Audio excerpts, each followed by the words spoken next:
Efésios capítulo 1, do versículo 1, na verdade não é ao 4, é ao versículo 14, tá? Errou aqui.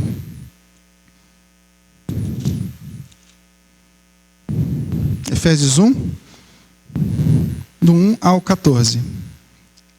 Vocês acharam?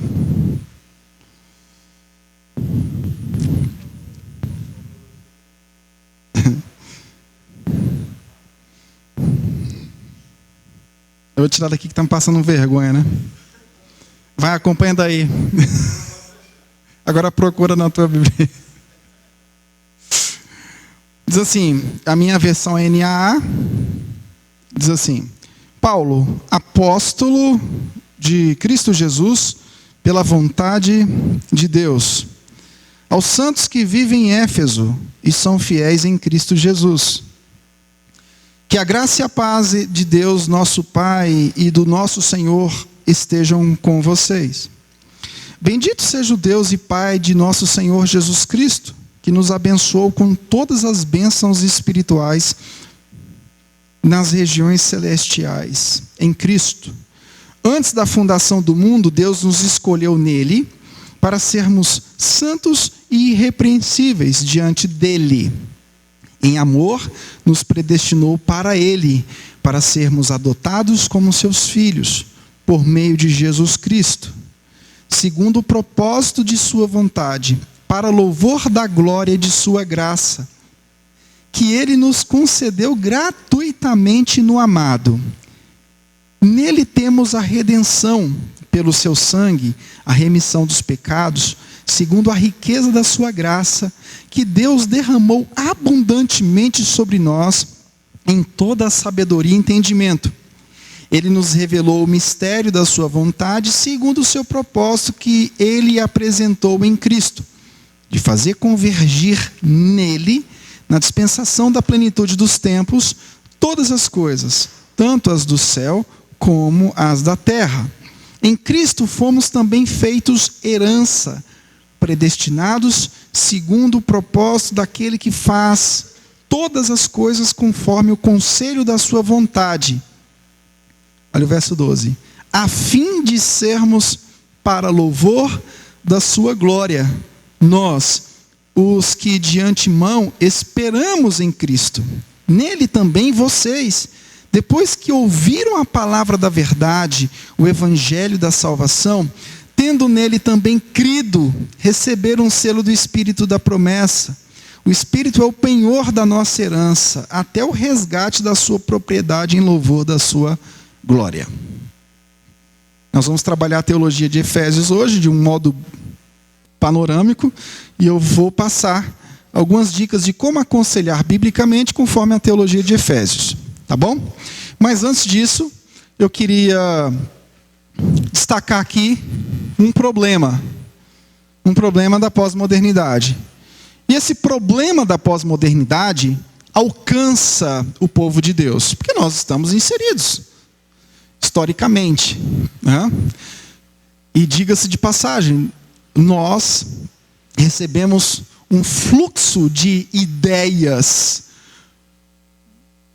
muito forte, seja através da sua vida profissional, você está envolvido com pessoas no seu contexto profissional, na sua vida estudantil, nós somos eternos estudantes, sempre estamos fazendo cursos, ou através dos milhares de vídeos e áudios que os seus parentes te mandam todo dia, né? Ou aquela tia sua, né? Lá não sei aonde, meu filho, veja esse vídeo aí, me abençoou, pode te abençoar também. Quando você abre, aquela surpresa, né? Heresia. Ela está dizendo que abençoa a vida dela. Não é fácil, são muitas vozes.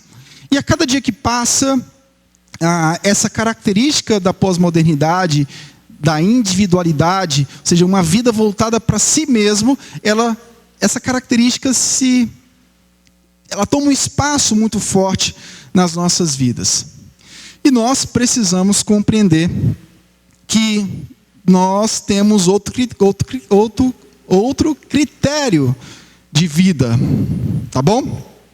Mas antes de trabalharmos esse critério de vida que a gente chama critério de vida redimida.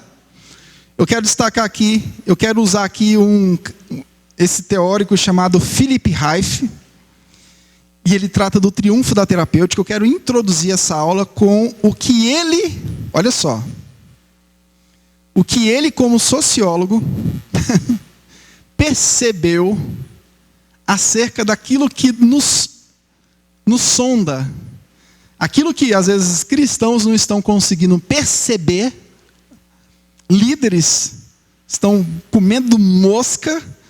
O Philip Reif, um sociólogo, ele identificou algumas coisas. E eu achei interessante o que ele identificou. Ele diz o seguinte: quando ele fala do triunfo da terapêutica, ele fala que isso aí é uma nova religião.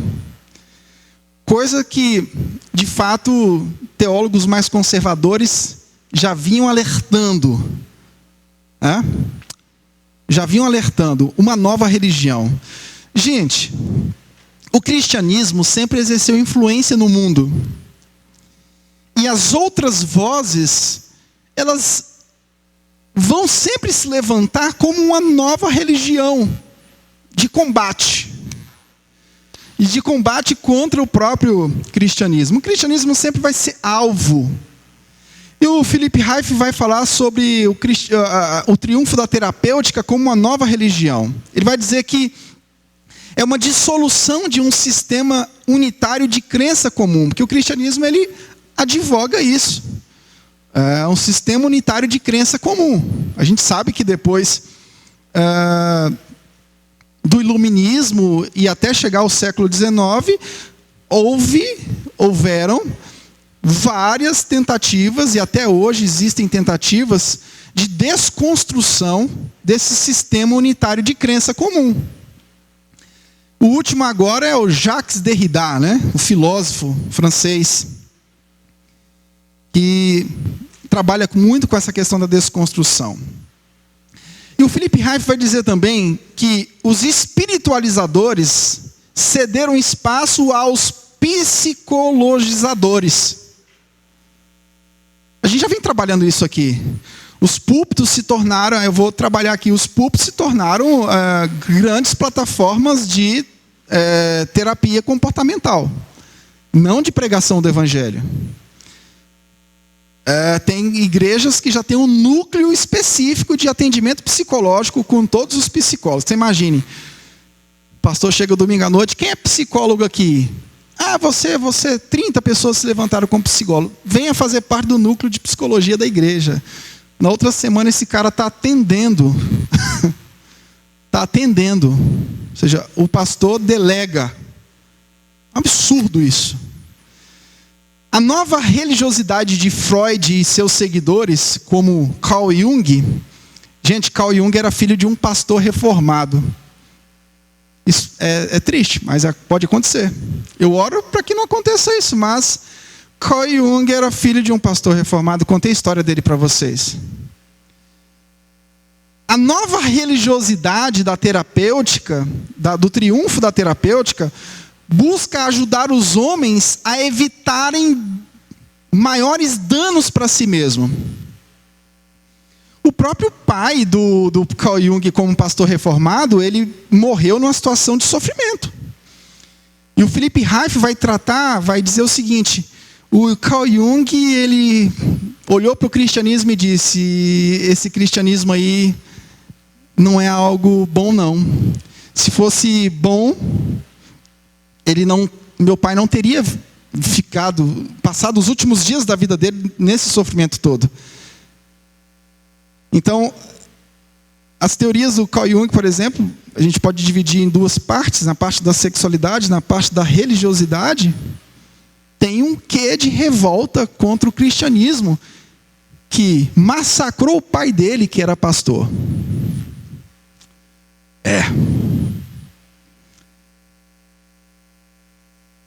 Então, essa nova religiosidade do triunfo da terapêutica busca ajudar os homens a evitar danos maiores. Quarto lugar, eles usam uma linguagem religiosa de autoadoração.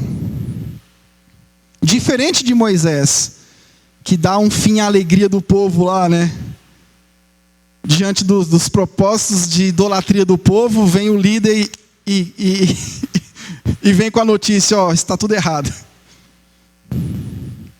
A linguagem religiosa terapêutica é uma linguagem de autoadoração, de autodescobrimento a partir de análises puramente subjetivas de quem o homem é à luz do outro homem, de outra pessoa, com análises experimentais subjetivas. Subjetivismo puro. Então, esse triunfo da terapêutica, ele usa uma linguagem de fé. Busca uma cidade mais agradável.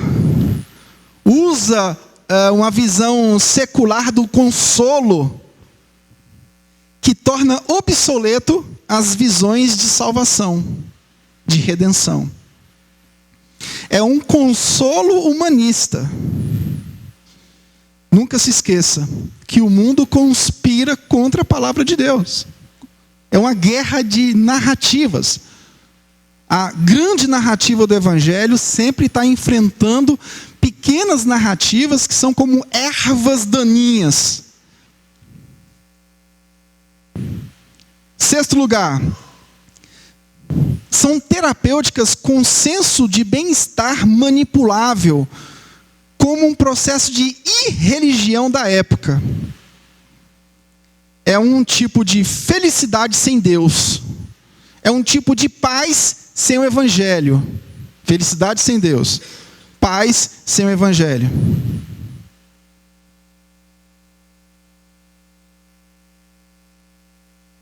Vou passar para a 8. A nova religião que tenta dominar a personalidade do homem, além da base do culto a partir do eu, se contrapõe à cultura cristã histórica, por tornar supérflua a pregação. Quem disse isso aqui foi um sociólogo.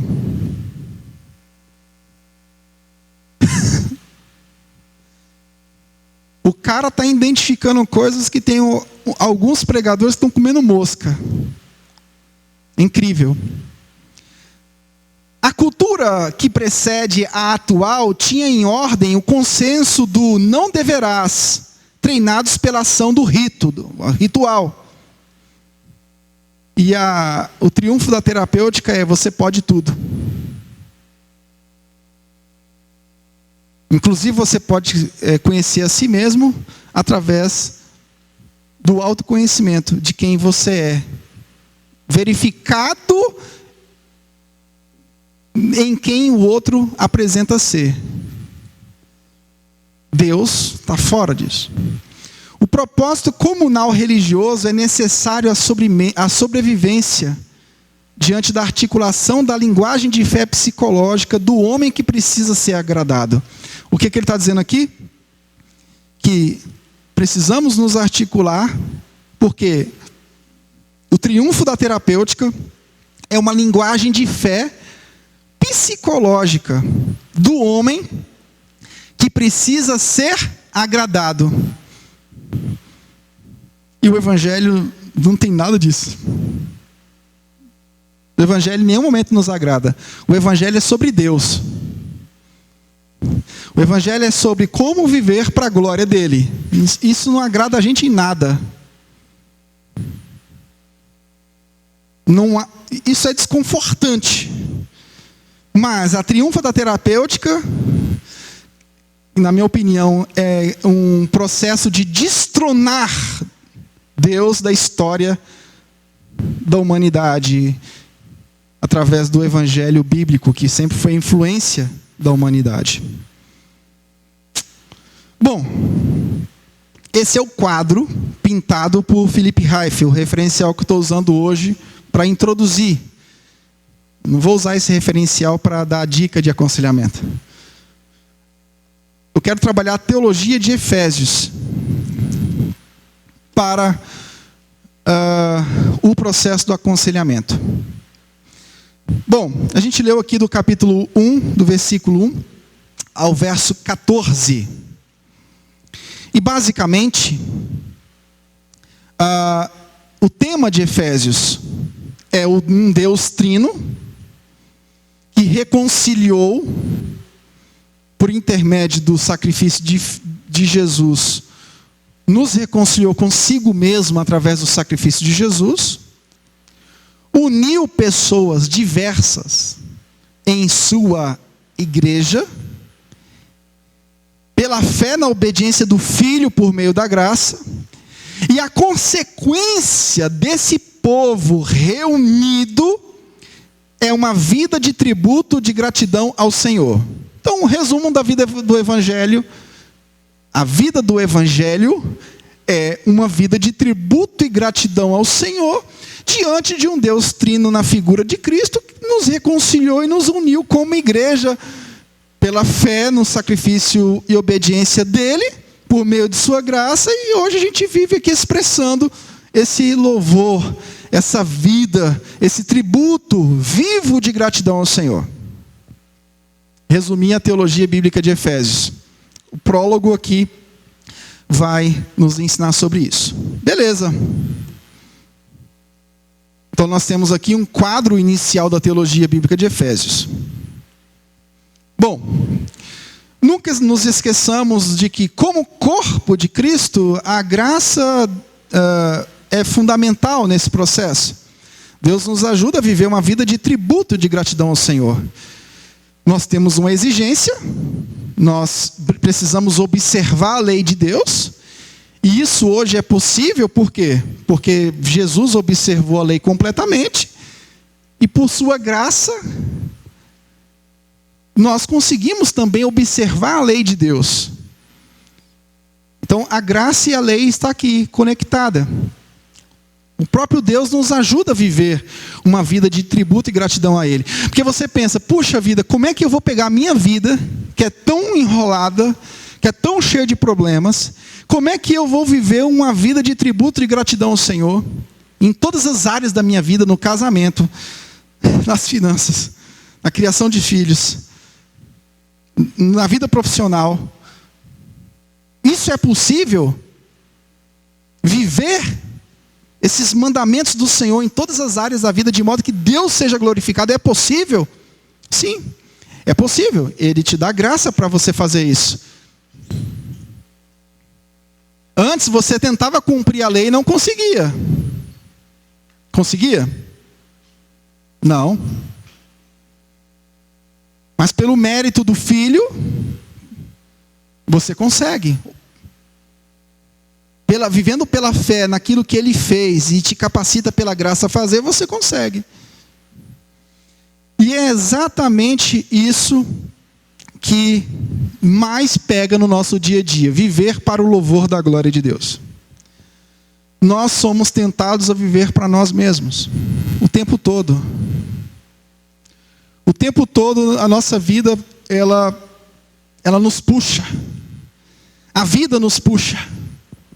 O mundo tem um poder atrativo muito forte. Nos puxa de uma forma assim, é um imã encapetado para a gente viver para nós vivermos para nós mesmos. Nós somos o tempo todo desafiados, tentados, estica e puxa, né? Então, na hora que você fala assim, rapaz, como dizia o John Owen, né? Você tem que chegar no final do dia e revisitar o seu coração e falar e pensar, meu Deus, quais foram as áreas que eu pequei? Senhor, me arrependo dessa área, daquela outra área. E viver para si próprio é a grande questão. Quando nós vamos aconselhar, nós temos pessoas com diversos problemas. A gente não pode resumir a vida da pessoa. Ah, você pecou. Não, ela pecou de alguma forma. Mas não necessariamente aquele problema é advindo de um pecado específico, senão Jó estaria perdido. Jó era pecador. Mas aquele caso específico não tinha um problema de pecado atrelado à vida dele. Passo 1. Como aconselhar, conforme a teologia de Efésios? Com toda a humildade, é preciso se aproximar das pessoas. É por isso que nós temos aqui pequenos grupos.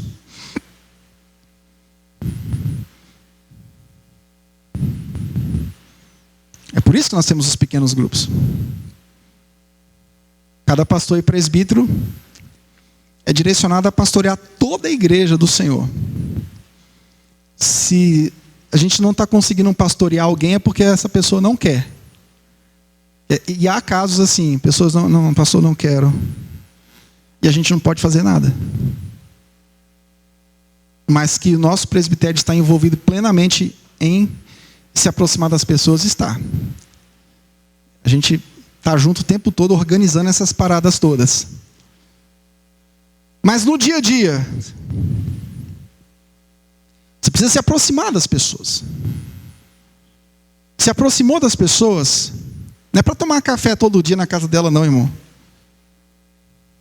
E crente é folgado, né? Deixar, Flávio, o almoço está pronto aí, estou chegando aí. E aí? E amanhã o café vai ser que horas? Terminou de almoçar no dia anterior, já quer saber a hora do café amanhã. Não é assim. Mas é preciso se aproximar das pessoas e com humildade. Porque nós somos pecadores também. Só que não pode também ficar com aquela síndrome, olha para Jesus, não olha para mim não. Não, calma aí. Isso não existe. Tem crente que perde o poder do aconselhamento, porque ele fica jogando tudo para o olhar para Jesus. Não olha para mim. Calma aí, eu tenho que olhar para você. Ué. Você não é perfeito, mas você é servo de Jesus. Se aproxime das pessoas. Se disponha. É preciso você se dispor. Sair da sua individualidade. Você só quer saber da sua vida profissional, de como ganhar dinheiro, de como ser feliz, de ficar olhando horóscopo. Brincadeira, você não faz isso. E o resto, Deus cuida, né? Segundo, conhecer o coração. O que é conhecer o coração? À medida que essa pessoa vai falando com você, ela vai expondo áreas da vida dela que tem influência. E você vai identificando ali deuses, ídolos. À medida que a pessoa vai falando com você, ela vai soltando muita coisa que está ligado àquilo que provavelmente ela esteja vivendo. Não é 100%. Tem casos e casos, para a gente não generalizar. Mas é necessário conhecer o que está por trás. Às vezes, tem situações diversas, mas a depressão, por exemplo, é uma sucessão de fatos que envolve muito a questão do poder.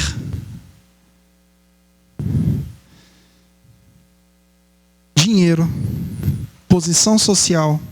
Eu estou dizendo um dos casos, para você não ficar achando que eu estou sendo injusto.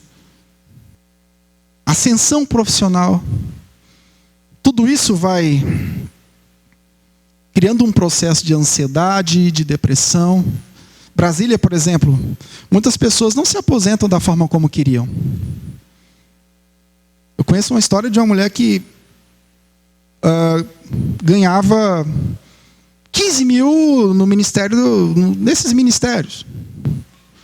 Ela tinha um plano de carreira, não era plano de carreira, ela tinha uns adendos lá que dava 15 mil. Ela aposentou, primeiro contra-cheque que ela tirou, 2.500. Ela caiu para trás. E de certo, né, de 15 para 2.500, ela falou assim, uai, o que aconteceu com a minha aposentadoria? Talvez foi mal informada que ela ia aposentar com... O que ela ganhava era tudo... Eu não sei explicar, eu não sou funcionário público, é S1, S2, S3, é tipo assim, gratificações.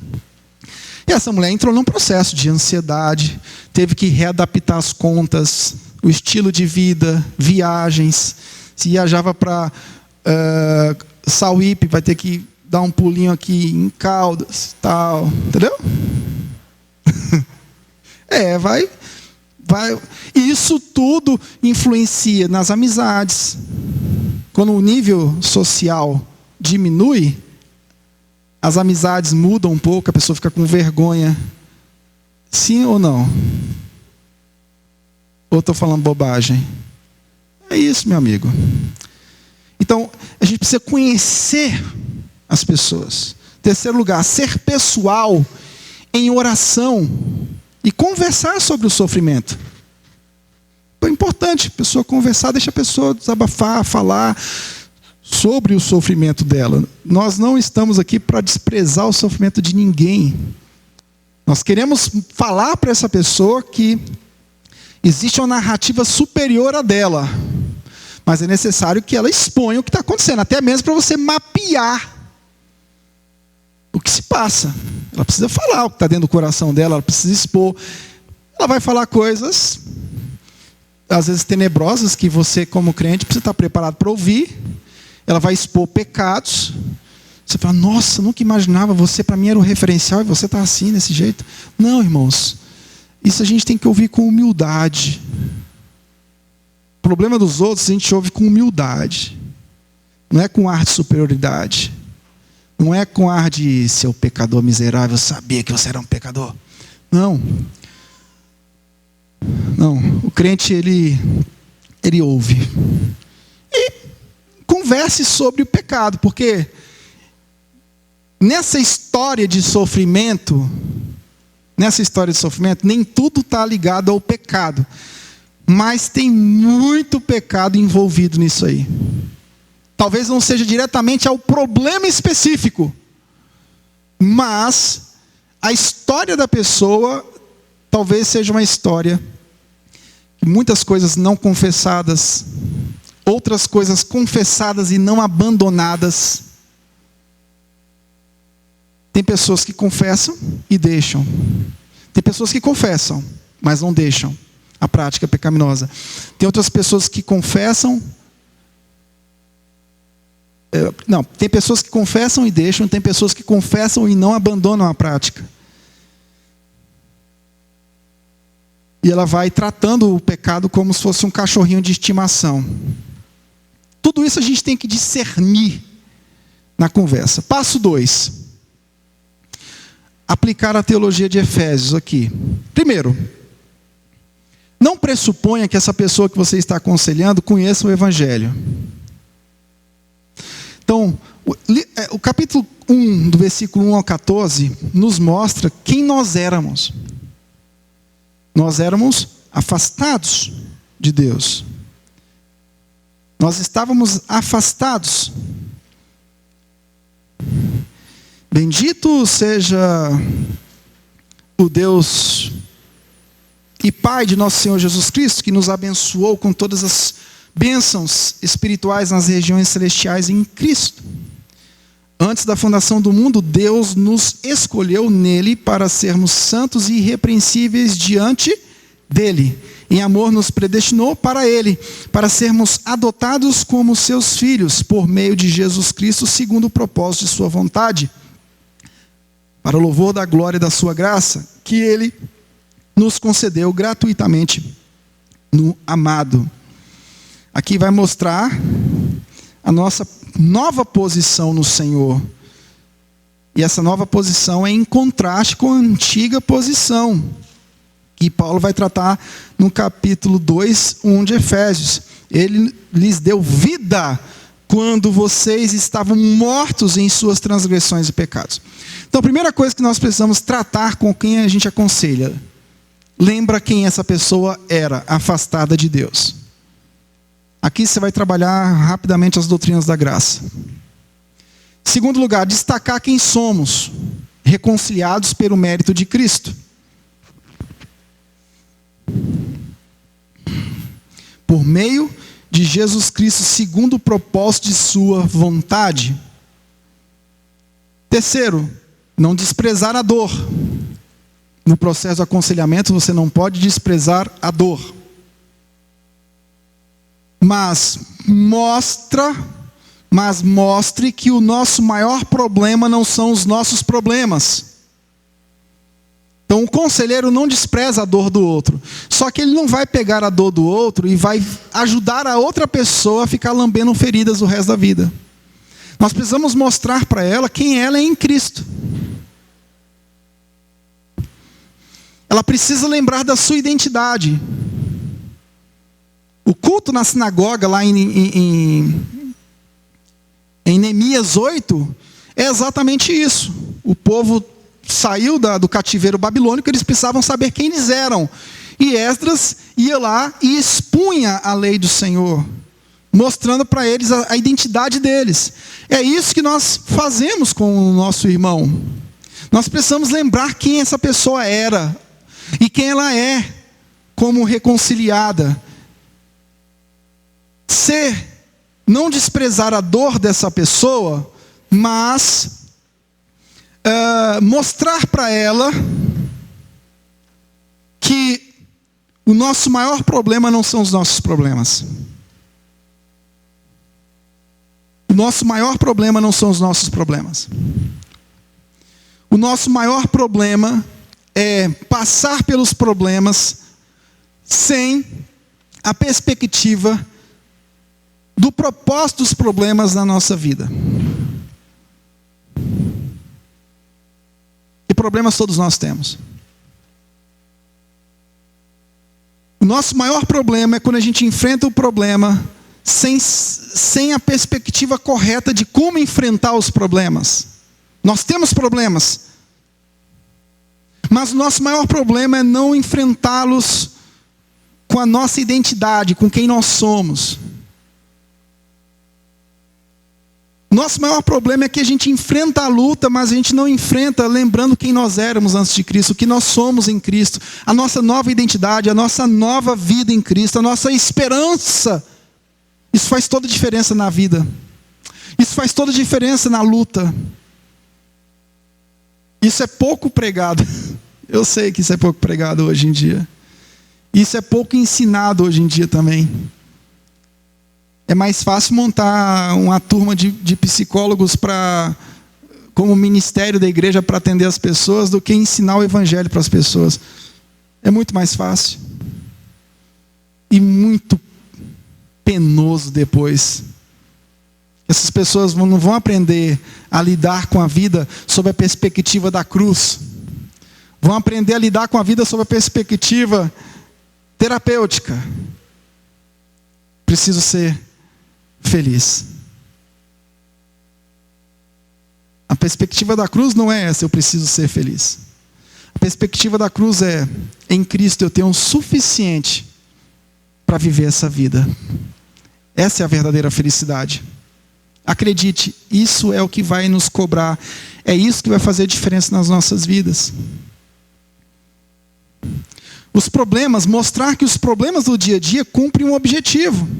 O sofrimento na vida do cristão não tem outro objetivo a não ser fazê-lo reconhecer o senhorio de Cristo sobre ele.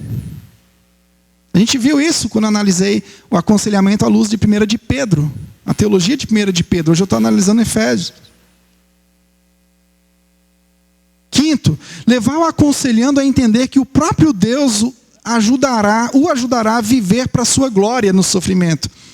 Porque quando você se depara com alguém que está vivendo uma luta, uma dor, um luto, uma perda, divórcio, perdas financeiras, seja o que for, e você chega para ela e fala para ela que ela era afastada de Deus, Cristo a reconciliou com o Pai, ela tem motivos maiores para viver, ela vai pensar assim: pastor, mas eu não estou tendo força para nada. Então aí é necessário você mostrar toda a dimensão do Evangelho. É necessário você mostrar todo o poder do Evangelho. O Evangelho, ele é poderoso para nos auxiliar a viver para a glória do Deus do Evangelho. Porque o aconselhamento não pode ser somente descrever o que a pessoa tem que fazer, porque ela não tem forças. Não é assim que acontece conosco? De vez em quando a gente está, meu Deus, estou sem força. Se não fosse a graça, a gente não conseguiria. Então, nesse processo do aconselhamento, é necessário mostrar que esse Deus que nos predestinou para Ele, para sermos adotados como seus filhos, por meio de Jesus Cristo, segundo o propósito da sua vontade, para que a gente viva para o louvor de sua glória. Esse mesmo Deus é o Deus que derramou abundantemente sobre nós em toda sabedoria e entendimento. Ou seja, Ele mesmo cria os meios de sustentação das nossas vidas. Pastor, eu quero viver para mim mesmo. O Senhor está me falando que eu tenho que viver para a glória de Deus. Mas como é que eu vou viver para a glória de Deus? Irmãos, essa lei geral, bíblica, de viver para a glória de Deus, ela é cumprida quando você entende que a graça está nesse processo. Então, ministre deveres aos aconselhandos. A vida dele está centrada nele mesmo. Qual é o dever que ele tem? Segundo aqui Efésios, é vivermos para o louvor da glória da sua graça. Esse é o dever, viver para a glória de Deus. E como eu vou viver? Deus vai te ajudar. Então, no processo de aconselhamento, você não pode entregar uma tarefa para a pessoa e achar que ela vai conseguir cumprir com a força dela sozinha. O próprio Deus vai proporcionar que ela consiga viver isso aí. Pastor, vou viver esse turbilhão como? Deus vai te dar condições.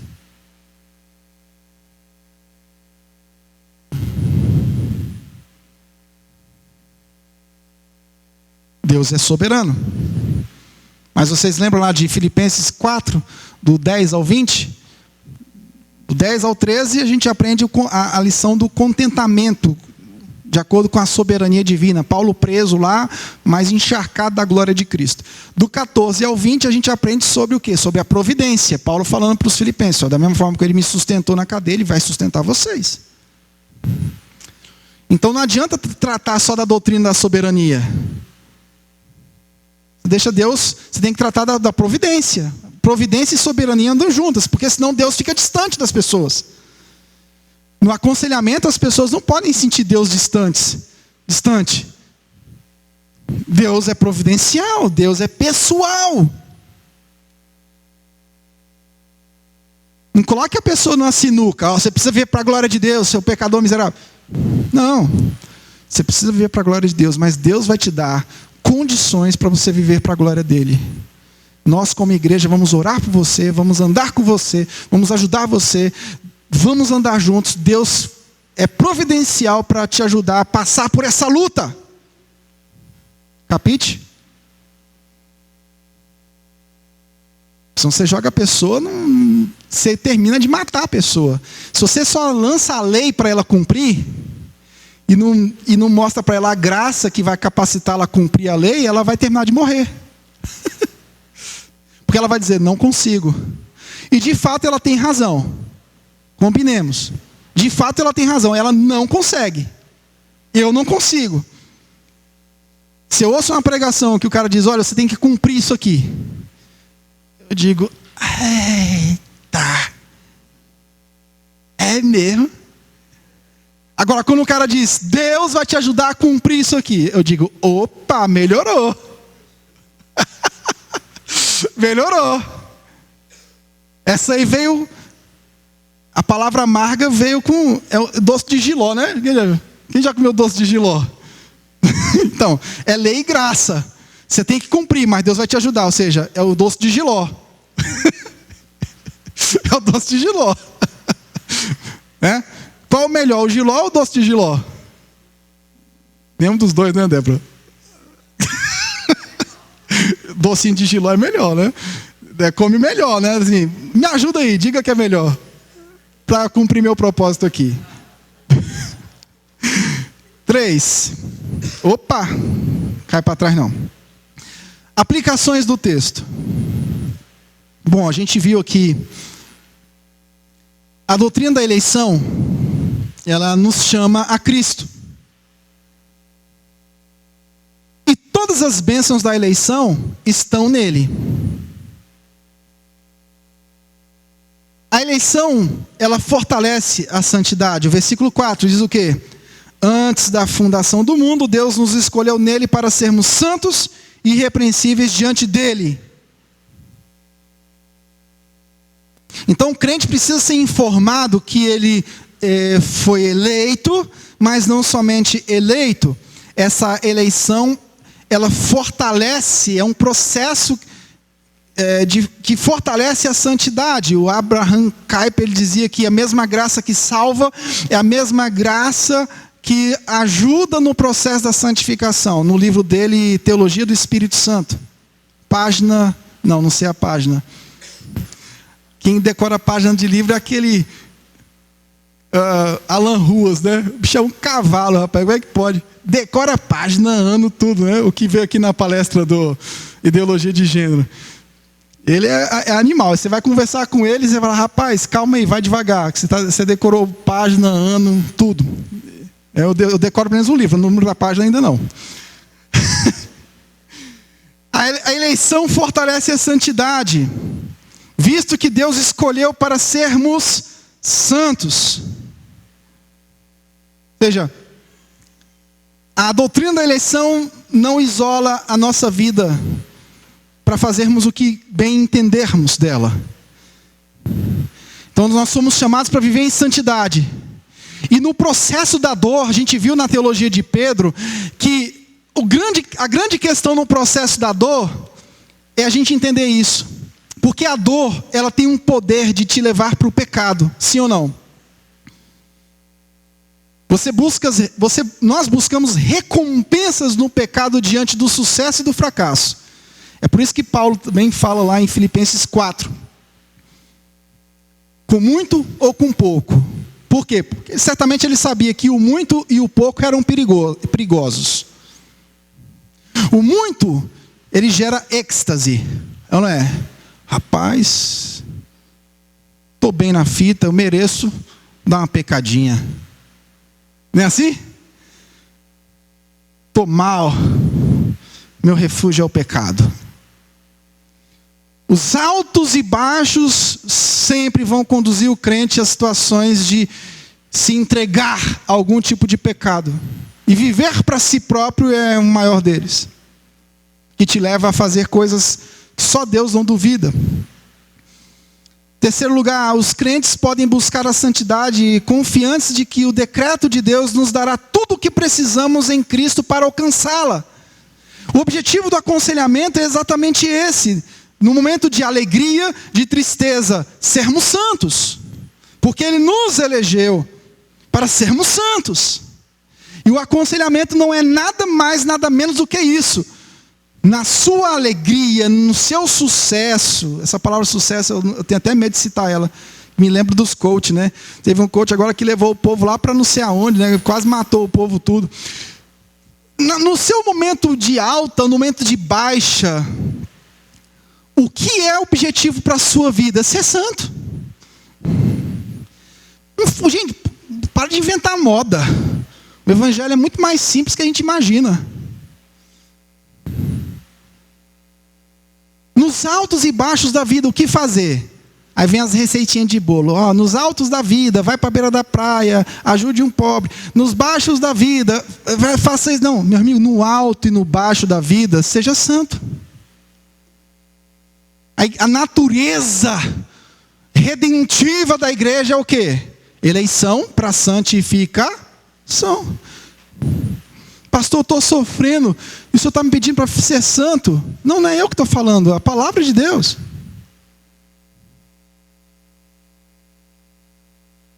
Mas a gente tem a receitinha de bolo, né? As 5 leis do sucesso. Tem um livro também que fala, né? As 5 leis do amor. As leis do amor, né? 5 linguagens do amor. Ô irmão, deixa eu te falar uma coisa. Não tem ninguém que satisfaça um coração idólatra. Tudo bem, você gosta de agradar o seu marido, fazendo aquele estrogonofe delicioso. Você gosta de agradar a sua mulher, comprando um alfajor quando vai no supermercado, beleza. Mas não diga que isso aí vai ser definidor para o seu relacionamento, que não vai. Para com isso, bobagem.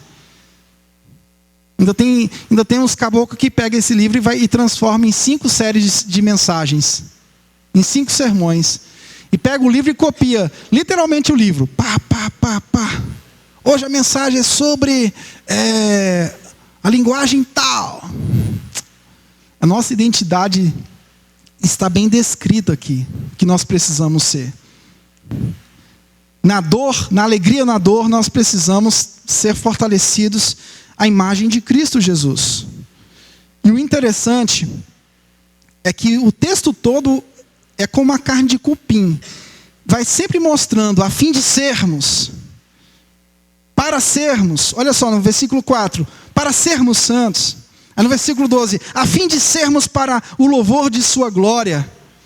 Então o texto vai conectando a doutrina da eleição ao propósito dessa doutrina, que é viver para a glória de Deus, imitando e estando debaixo do senhorio de Cristo e imitando a Cristo.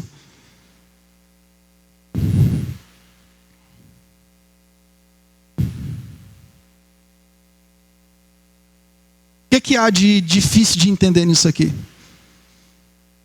Mas aí você vai procurar teorias, né? Teorias e mais teorias para se entender. A oração de Paulo, do versículo 15 ao 23, é muito interessante. Eu queria encerrar com essa oração de Paulo para passar para as perguntas. Por isso, também, eu tenho ouvido a respeito da fé que vocês têm no Senhor Jesus e do amor para com todos os santos.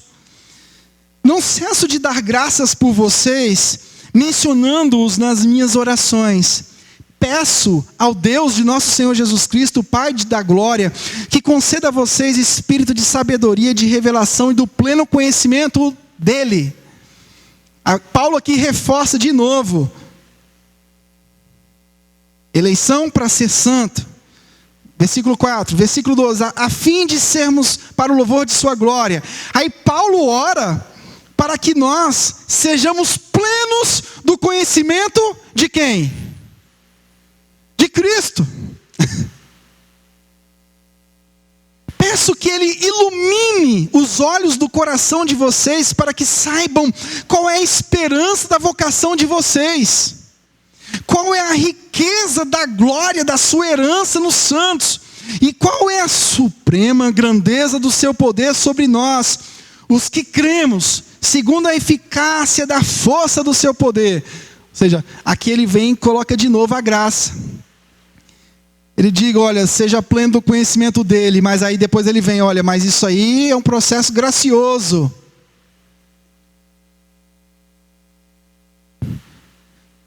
Ele exerceu esse poder em Cristo, ressuscitando dentre os mortos e fazendo-o sentar à sua direita nas regiões celestes, acima de todo principado, potestade, poder, domínio e de todo nome que se possa mencionar, não só no presente século, mas também no vindouro. E sujeitou todas as coisas debaixo dos pés de Cristo, e para ser o cabeça sobre todas as coisas o deu à igreja, o qual é o seu corpo, e a plenitude daquele que a tudo enche em todas as coisas. O corpo de Cristo precisa estar saturado do conhecimento do Pai, revelado em Cristo, pregado através das Escrituras. Essa é a oração de Paulo. E através dessa oração de Paulo, não precisamos nada mais de que o nosso apetite, que o Evangelho abra o nosso apetite por Deus. Fome e sede de justiça, conforme diz Mateus 5. Que o nosso coração seja agitado com a glória da graça de Deus para desejar conhecê-lo melhor. Seja na alegria ou na tristeza, na dor, na bonança ou na escassez. A Bíblia não tem um tratamento diferenciado para o que tem muito e o que tem pouco. A Bíblia, o Evangelho é único. Porque o que tem muito e o que tem pouco, o que está na alegria e o que está na tristeza, sofre as mesmas variações de tentações. São só diferenciadas, mas é tentações. Os deuses, os ídolos vão tentar você nos momentos bons ou não. Talvez você pense assim, pastor, o que eu preciso é sair dessa fase ruim. Você precisa sair dessa fase ruim para você se afundar na outra fase, né? Porque é assim que acontece. Uma pessoa está sofrendo e ela não entende que a vida dela deve ser alinhada, o coração dela, os desejos dela, os sentimentos dela devem ser alinhados ao senhorio de Cristo. Ela não entende isso. Aí vem o irmão lá e diz: Deus vai te abençoar, vai te tirar dessa luta, vai te prosperar. Aí a pessoa foi, saiu da luta, começou a ganhar dinheiro. Você acha que o coração dela mudou para a glória de Deus? Não. Ela só arrumou outro problema, que foi a bonança. E os mesmos deuses e ídolos que reinavam no coração dela no momento que ela estava em escassez, são os que vão reinar no coração dela quando ela estiver em abundância. Só vai mudar as configurações. Ou seja, o irmãozinho foi lá e disse para a pessoa que Deus ia abençoar, que você vai sair dessa crise. Mas nunca disse para essa pessoa que ela precisava ser mais santa, que ela precisava ser mais crente. E essa pessoa não mudou de vida. É isso que o evangelho terapêutico faz. Ensina a pessoa a sair da lama e bota a pessoa em outra lama pior. Porque o tal do dinheiro é danado para fazer você ficar um crente ruim, viu? A gente já não... É bom pela graça. Em bondade em nós não existe. O que há de bom em nós é a fé na bondade de Cristo. Você diz: pastor, quando a minha vida melhorar financeiramente, eu vou ser melhor. O que precisa ser mudado na nossa vida é isso. Nosso coração precisa ser santo no momento de dificuldade. Ore com fervor para que o Espírito de sabedoria e revelação lhe dê mais iluminação sobre as riquezas de Jesus Cristo.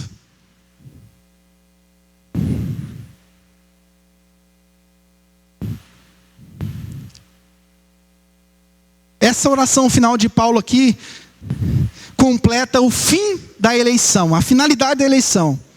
Sermos santos e irrepreensíveis diante do Senhor, que era o que Adão era antes da queda.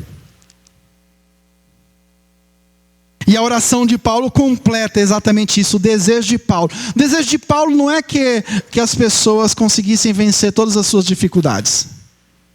Não era. Irmãos, se Deus te ajudar a você vencer as dificuldades, amém, glória a Deus por isso. A gente não é contra aqui você sair da luta, não. A gente não está pregando aqui que você tem que morrer afogado, não. Não é isso. O que nós estamos falando que o que é necessário, o que é primordial na luta, é você viver irrepreensivelmente diante da face de Deus.